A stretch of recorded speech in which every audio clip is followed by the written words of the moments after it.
Dios les bendice, familia, de nuevo con ustedes para compartir en esta ocasión el mensaje número 8 que he titulado Está contaminado. La razón de ello es porque mientras estaba allí en el hospital había una palabra que casi siempre la escuchaba a diario y era la frase está contaminado. Por ejemplo, si una enfermera usaba unos guantes para venir y atenderme a mí, tenía que quitárselos inmediatamente porque estaban contaminados y no podía tocar a otro paciente con ellos.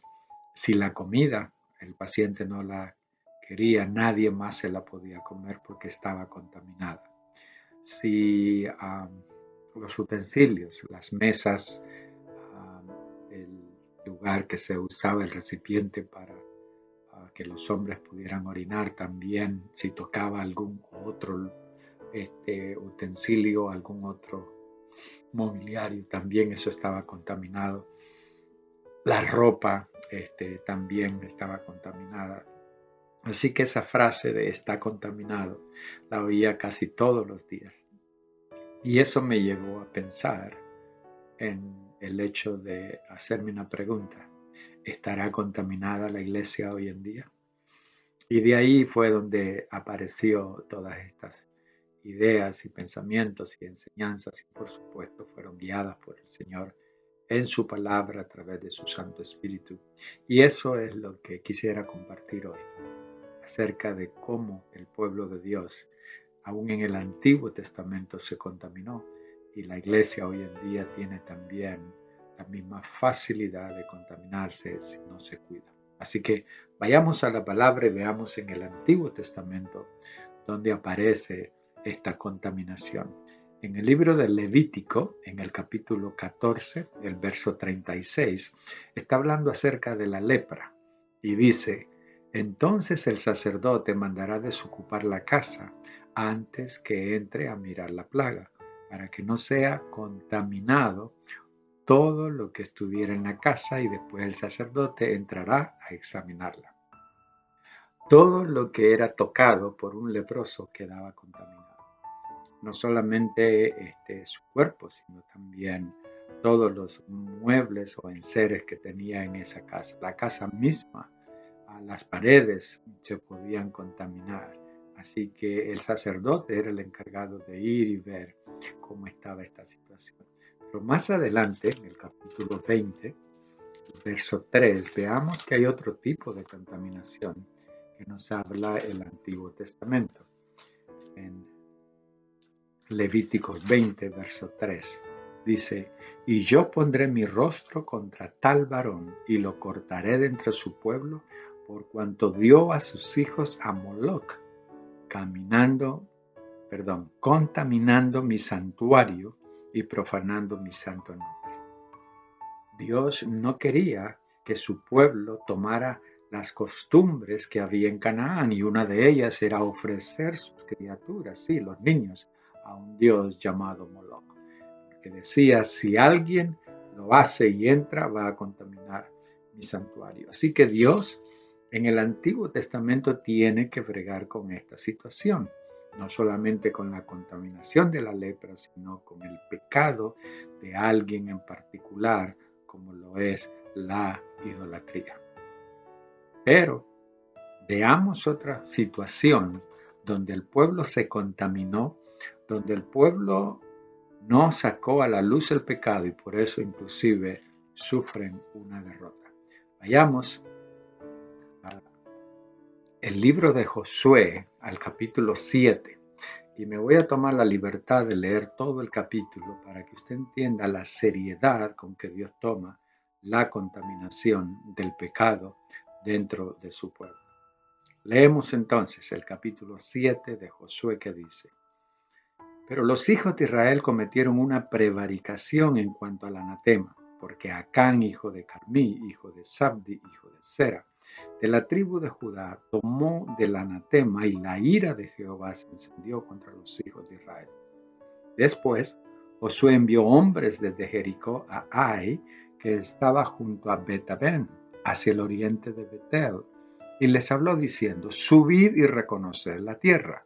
Y ellos subieron y reconocieron a Ai, y volvieron a Josué y le dijeron: no suba todo el pueblo, sino suban como 2000 o 3000 hombres, y tomarán a Ai. No fatigues a todo el pueblo yendo allí, porque son pocos. Y subieron allá del pueblo como 3000 hombres, los cuales huyeron delante de los de Ai. Y los de Ai mataron de ellos a unos 36 hombres, y los siguieron desde la puerta hasta Sebarim, y los derrotaron en la bajada, por lo cual el corazón del pueblo desfalleció y vino a ser como agua. Entonces Josué rompió sus vestidos y se postró en tierra sobre su rostro delante del arca de Jehová hasta caer la tarde, él y los ancianos de Israel, y echaron polvo sobre sus cabezas. Y Josué dijo: ah, Señor Jehová, ¿por qué hiciste pasar a este pueblo el Jordán para entregarnos en las manos de los amorreos para que nos destruyan? Ojalá nos hubiéramos quedado al otro lado del Jordán. Ay, Señor, ¿qué diré? Ya que Israel ha vuelto la espalda delante de sus enemigos, porque los cananeos y todos los moradores de la tierra oirán y nos rodearán y borrarán nuestro nombre de sobre la tierra. Y entonces, ¿qué harás tú a tu grande nombre? Y Jehová dijo a Josué: levántate, ¿por qué te postras así sobre tu rostro? Israel ha pecado y aún ha quebrantado mi pacto que yo les mandé. Y también han tomado del anatema, y hasta han hurtado, han mentido y aún lo han guardado entre sus enseres. Por esto, los hijos de Israel no podrán hacer frente a sus enemigos, sino que delante de sus enemigos volverán la espalda, por cuanto han venido a ser anatema. Ni estaré más con vosotros si no destruyeres el anatema de en medio de vosotros. Levántate, santifica al pueblo y di: santificaos para mañana, porque Jehová el Dios de Israel dice así: anatema hay en medio de ti, Israel. No podrás hacer frente a tus enemigos hasta que hayáis quitado el anatema de en medio de vosotros. Os acercaréis, pues, mañana por vuestras tribus, y la tribu que Jehová tomare se acercará por su familia, y la familia que Jehová tomare se acercará por sus casas, y la casa que Jehová tomare se acercará por los varones, y el que fuere sorprendido en el anatema será quemado, él y todo lo que tiene, por cuanto ha quebrantado el pacto de Jehová y ha cometido maldad en Israel. Josué, pues, levantándose de mañana, hizo acercar a Israel por sus tribus, y fue tomada la tribu de Judá. Y haciendo acercar a la tribu de Judá, fue tomada la familia de los de Sera, y haciendo luego acercar a la familia de los de Sera por los varones, fue tomada Sabdi. Hizo acercar su casa por los varones, y fue tomado Acán, hijo de Carmi, hijo de Sabdi, hijo de Sera, de la tribu de Judá. Entonces Josué dijo a Acán: hijo mío, da gloria a Jehová, el Dios de Israel, y dale alabanza, y declárame ahora lo que has hecho, no me lo encubras.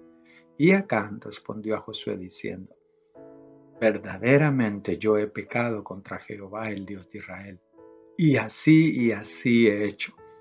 Pues vi entre los despojos un manto babilónico muy bueno, y 200 siclos de plata, y un lingote de oro de peso de 50 siclos, lo cual codicié y tomé.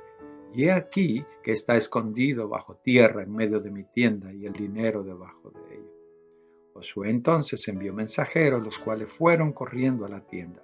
Y he aquí estaba escondido en su tienda y el dinero debajo de ella. Y tomándolo de en medio de la tienda, lo trajeron a Josué y a todos los hijos de Israel y lo pusieron delante de Jehová. Entonces Josué y todo Israel con él tomaron a Acán, hijo de Sera, el dinero, el manto, el lingote de oro, sus hijos, sus hijas, sus bueyes, sus asnos, sus ovejas, su tienda y todo cuanto tenía, y lo llevaron todo al valle de Acor.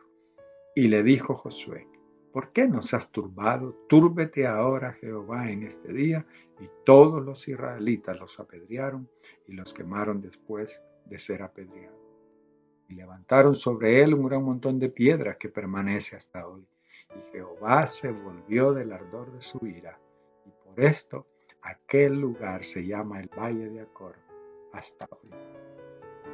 Qué historia tan triste, ¿no les parece? Y todo por el pecado de uno. Y es que el pecado de uno contamina todo el pueblo, contamina toda la iglesia, contamina todo el pueblo. Podemos aprender muchas lecciones de este pasaje, pero no tenemos el tiempo para ello. Nos vamos nada más a concentrar en el hecho de decir que Dios es santo. Su pueblo entonces debe serlo también. 2, que el pecado oculto produce la derrota. Proverbios 28:13 dice, el que encubre su pecado no prosperará, mas el que lo confiesa y se aparta alcanzará misericordia. 3, la contaminación debe ser quitada. Dios fue bien claro. Voy a decirles quién es y luego entonces habrá que quitarlo del pueblo. Pero no crean que solamente sucedió en el Antiguo Testamento. Es algo también que se repite en el Nuevo Testamento. Pero vamos a ver entonces, ¿de dónde viene la contaminación? ¿Quién la produce? ¿Por qué ocurre? Vayamos de nuevo a la palabra porque en ella vamos a encontrar la respuesta. Vayamos a Marcos capítulo 7, el versículo 17 al 23. Y nos vamos a dar cuenta de cuál es la raíz de esta situación, de cómo es que nace la contaminación. Marcos 17 al 23. Dice así.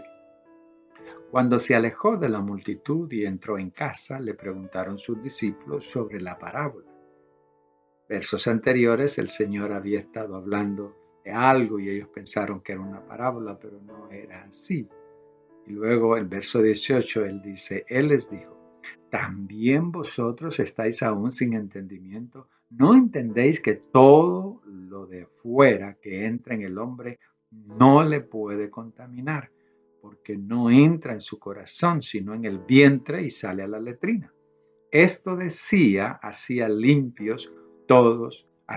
limpios todos los alimentos. Pero decía que lo que del hombre sale, eso contamina al hombre.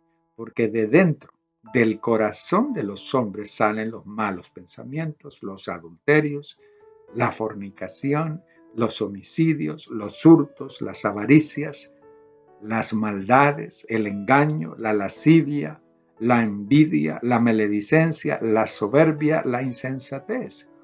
Todas estas maldades de dentro salen y contaminan al hombre.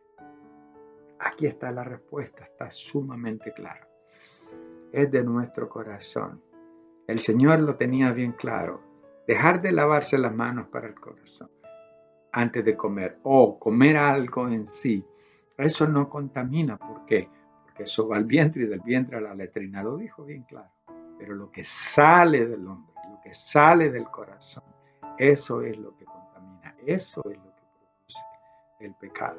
Así que ya sabemos cuál es el origen y por eso es la necesidad de confesarlo, de arrepentirnos para entonces ser limpios de esa contaminación. Ahora, quiero hablar de algo, porque a veces pensamos que el legalismo, las normas que nosotros mismos hemos creado en la iglesia, previenen la contaminación.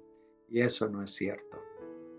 A veces que no se pongan aretes, que no se pongan pantalones, que no pueden hacer esto, que no pueden hacer aquello. Mi hermano, lo de afuera no contamina, es lo que sale del corazón. Es interesante que una vez escuché la explicación acerca de quién usó primero los pantalones, los hombres o las mujeres. Y según la historia, se nos dice que los hombres siempre usaban túnicas, mantos, hace muchos años atrás. Pero luego las mujeres, cuando iban a ayudar a los hombres en los trabajos de agricultura, cuando se agachaban para que no viesen sus partes interiores, entonces empezaron a usar pantalones. Así que no fueron los hombres, fueron las mujeres quienes vinieron con esta idea de hacer pantalones. Y otra vez escuché acerca de las corbatas, porque hay denominaciones que si usted no tiene una corbata tampoco lo van a dejar predicar. ¿Quién usó primero la corbata? Las mujeres, porque vinieron inventándose prendas para vestir. Recuerdo la historia de un predicador que fue invitado y llegó con una camisa muy elegante, pero no andaba corbata y le dijeron, lo siento mucho, usted no puede predicar si no tiene corbata. Regresó al hotel, fue a traer la corbata, la preparó, la puso encima del micrófono y les dijo, gracias por la invitación. Interesante, ¿no les parece? Él quería dejar bien claro que no es la corbata la que ministra, la que predica. Yo les soy sincero, yo cuando voy a un país, yo les pregunto si quieren corbata y no tengo ningún problema de ponerla. Pero de nuevo, lo hago porque quiero someterme a la autoridad pastoral, a la iglesia, porque no quiero ofender la conciencia de nadie. Pero hermanos, lo de afuera no nos hace más santos. El problema está aquí de adentro. Cuando esto está bien, entonces usted se va a vestir para el Señor, entonces usted va a hacer todo para la gloria de Él. Ahora, interesantemente, ese no es el último caso de contaminación en la iglesia. Vayamos a Hechos.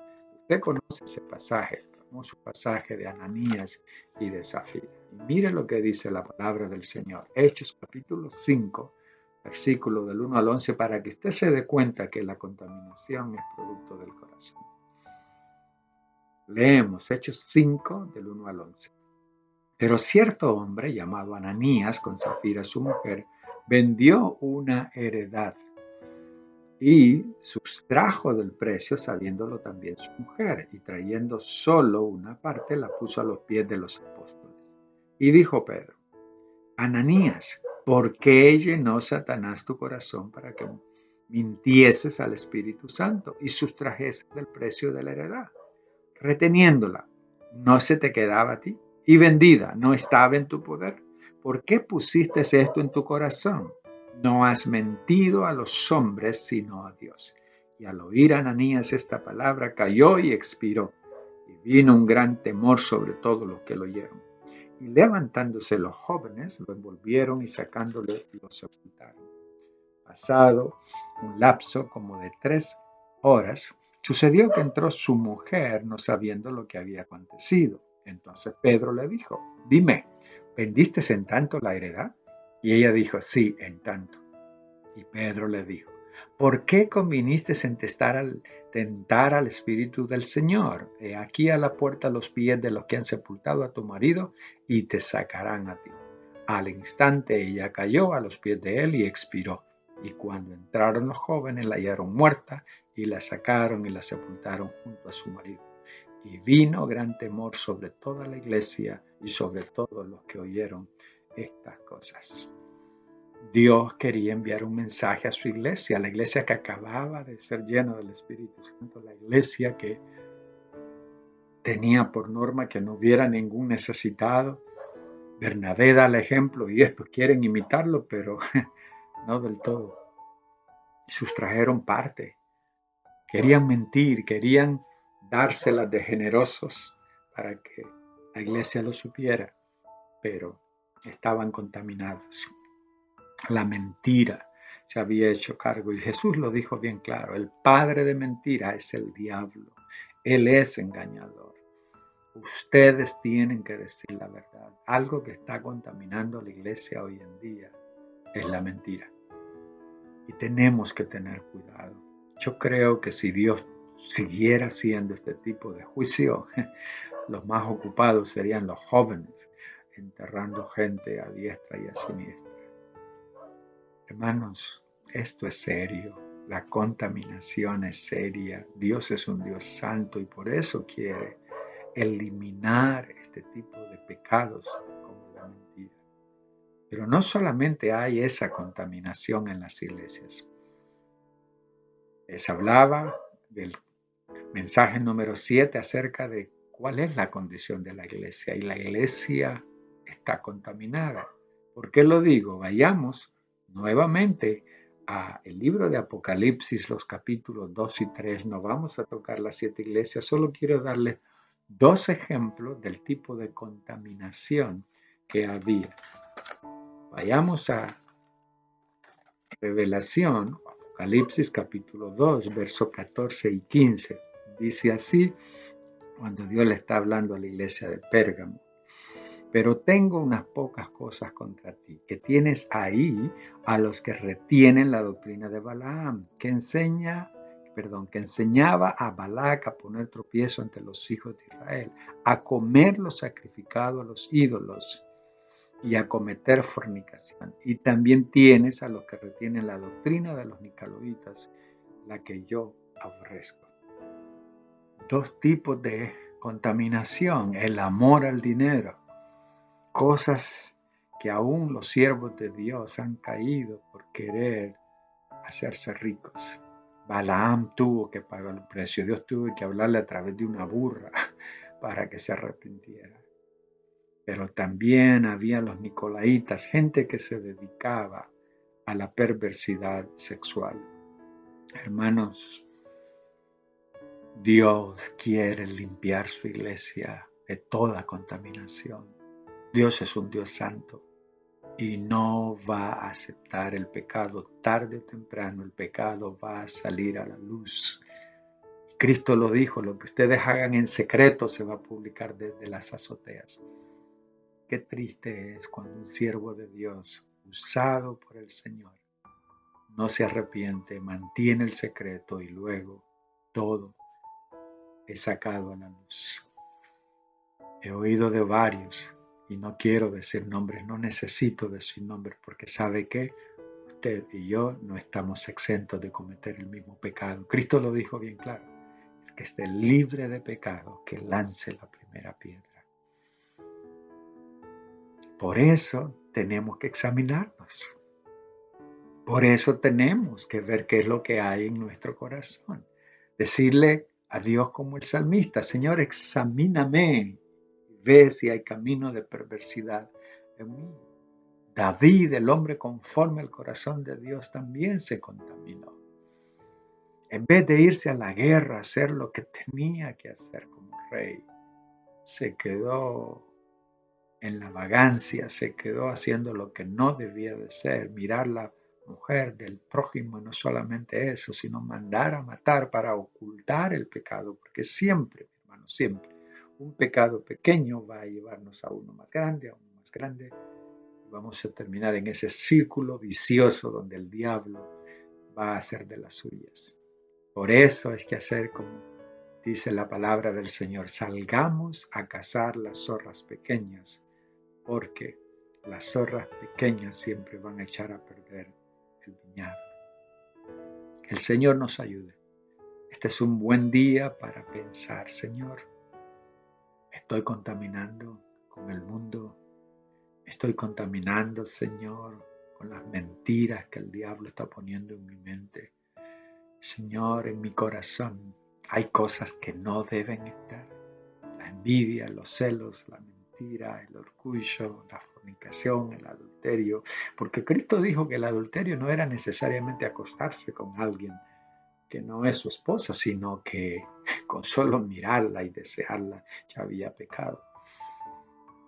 Necesitamos, como dice en Apocalipsis también, lávate los ojos con colirio. Necesitamos que Dios limpie nuestros ojos, que sean ojos santificados por el Señor. Así que hoy te invito a pausar, a pensar si hay alguna contaminación en casa, si hay una lepra espiritual, si hay algo que no debe estar en la casa.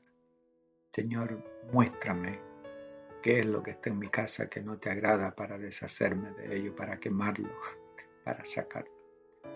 Señor, pero sobre todo ven a mi corazón. Señor, ayúdame para no estar pensando en el pecado ajeno. Señor, aquí comienza conmigo, y que mi manera de vivir santa y piadosa para ti sea un ejemplo para los demás. Oremos al Señor. Señor, lávanos, purifícanos de toda contaminación, limpia nuestros corazones y ayúdanos a ser santos, porque tú eres santo. Espíritu Santo, te invitamos a examinarnos. Ven, saca a la luz aquellas cosas que están en nuestros hogares que no son agradables. programas de televisión, música que no te agrada. Señor, ayúdanos, pero sobre todo examina nuestro corazón. Todos los hábitos que no te son agradables, como el chisme, la mentira, la murmuración, la queja. Ven, Espíritu Santo, arroja luz. Muéstranos las telarañas que se han creado y a veces no las vemos en nuestros corazones. Pero no solamente ayúdanos a quitar las telarañas, sino esas arañas que las producen, podamos quitarlas de nuestro corazón. Tú dijiste que si confesamos nuestros pecados, tú eres fiel y justo para perdonarnos y limpiarnos de toda maldad. Señor, derrama la sangre de tu Hijo Jesucristo sobre nuestros corazones. Límpianos, lávanos, purifícanos. Queremos levantar manos santas delante de ti. Queremos ser santos porque tú eres santo. Y gracias. Tu palabra es bien clara. Nadie sin santidad verá al Señor. Ayúdanos, oh Dios, a mantenernos limpios de pecado. A diario confesar los que cometemos. Señor, para que podamos adorarte y bendecirte en espíritu y en verdad. Y gracias porque tu gracia es suficiente, tu misericordia y tu amor es eterno. Gracias, oh Dios, porque tu trono no es un trono de condenación.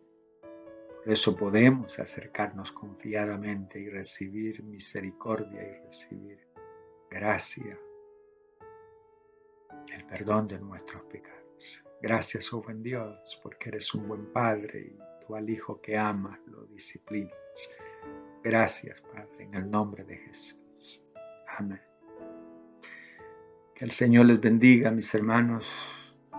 Volveremos a ver ya en el mensaje número 9 para seguir aprendiendo lo que la palabra del Señor nos dice acerca de cómo podemos agradarle, cómo podemos vivir. El próximo mensaje se titula Pasemos al otro lado. Ya estaremos explicando qué significa esa frase. Hasta luego. Que Dios les bendiga.